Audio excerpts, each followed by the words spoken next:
भारत विविधताओं से भरा हुआ है। भारत की खूबसूरती भी इसी में है कि हर राज्य की अपनी भाषा है, अपना रहन सहन है, अपना पहनावा पोशाक है और अपने ही राज्य की एक अलग नृत्य शैली भी है। हम बात कर रहे हैं पश्चिम बंगाल, उड़ीसा और झारखंड में सबसे ज्यादा लोकप्रिय जो नृत्य है छऊ को लेकर।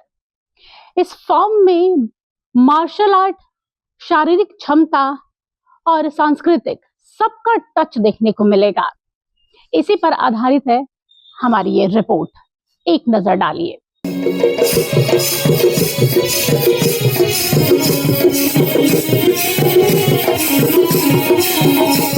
भारत का एक ऐसा लोकप्रिय नृत्य है जिसका आपने नाम सुना होगा। सांस्कृतिक और ऐतिहासिक महत्व भी आप बेहतरीन तरीके से जानते होंगे। यह नृत्य अपनी अनूठी शैली और मार्शल आर्ट के तत्वों और पौराणिक कथाओं को प्रदर्शित करने के लिए मशहूर है। अब तक जो आप जान पाए हैं उससे यही है कि छऊ नृत्य के विषय में हम बात कर रहे हैं। पश्चिम बंगाल, झारखंड और उड़ीसा के क्षेत्रों में छऊ 3 अलग अलग शैलियों में प्रस्तुत किया जाता है। यह न केवल भारतवर्ष में बल्कि विश्व स्तर पर भी अपनी पहचान बना चुका है।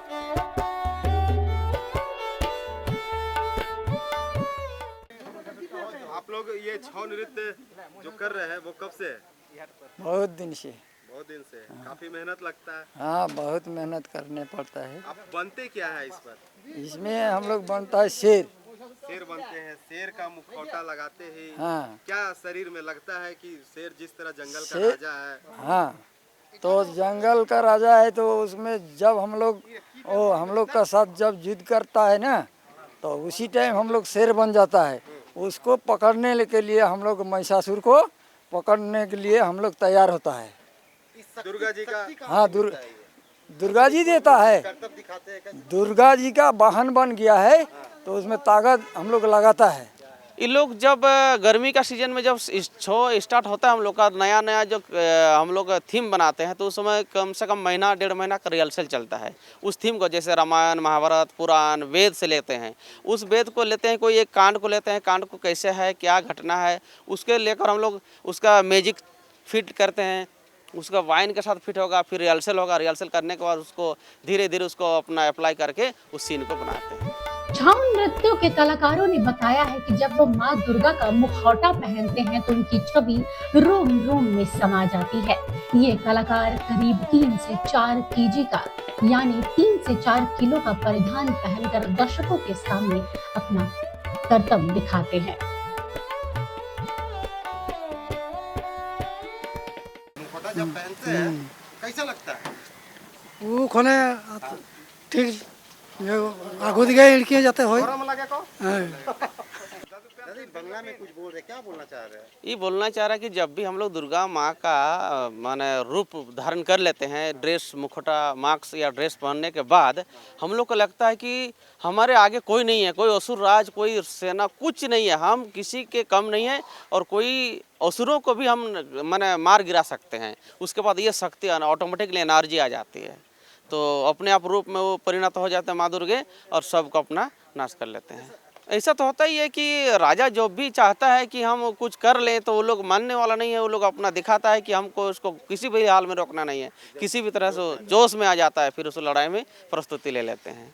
जब हम महिषासुर पोशाक पहनते हैं ना, पोशाक पहन के जब मुखौटा लगाते हैं उस समय कैसा लगता है हम लोग को। हम वही तीनों का राजा हैं, स्वर्ग मर्त्य पाताल, और उसमें हम रोम रोम में हमारा उत्साह भर जाता है। हाँ, हम ही तीनों राजा हैं।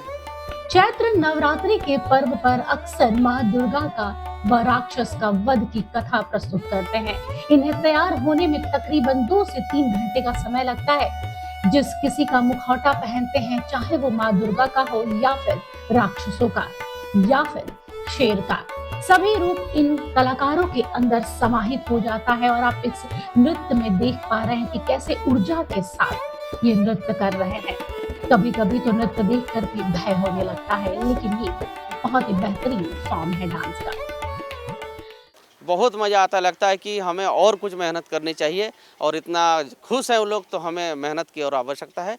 और देखते हैं इतना जोश से कि हम लोग को पता नहीं चलता, उतना उछल-कूद करते हैं, गिरते हैं, पड़ते हैं, लेकिन उस वक्त हम लोग को पता नहीं चलता कि दर्द क्या है और हमें क्या करना चाहिए। कम से कम भारत में अगर 28 राज्य है तो करीब 19 राज्यों में हम लोग प्रोग्राम दे चुके हैं। विदेश तो नहीं गए हैं, लेकिन पूरा भारत में बहुत माने बंगाल, बिहार, उड़ीसा से छोड़कर और बहुत स्टेट में हम लोग, आसाम हुआ, दार्जिलिंग हुआ, आपका हिमाचल, बहुत सारे स्टेट में हम लोग प्रोग्राम देते हैं। छऊ नृत्य भारत की समृद्ध सांस्कृतिक विरासत का एक अहम हिस्सा है। यह नृत्य न केवल मनोरंजन का साधन है, बल्कि अपने भीतर कई पौराणिक कथाओं और लोक परंपराओं को संजोए हुए है। इसके माध्यम से समाज में नैतिक मूल्य और सांस्कृतिक जागरूकता को बढ़ावा मिलता है।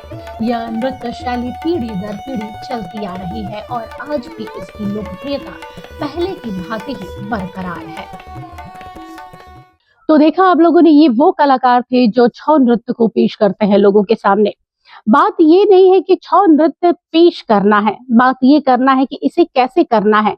आपने देखा घंटों की मशक्कत के बाद ये लोग हम सबके सामने आते हैं और अपनी कला और संस्कृति को पेश करते हैं। इस नृत्य को कई लोग हैं जिन्होंने बचा के रखा है।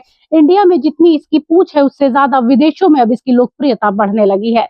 कैसा लगा ये कार्यक्रम जरूर बताइएगा। नमस्कार।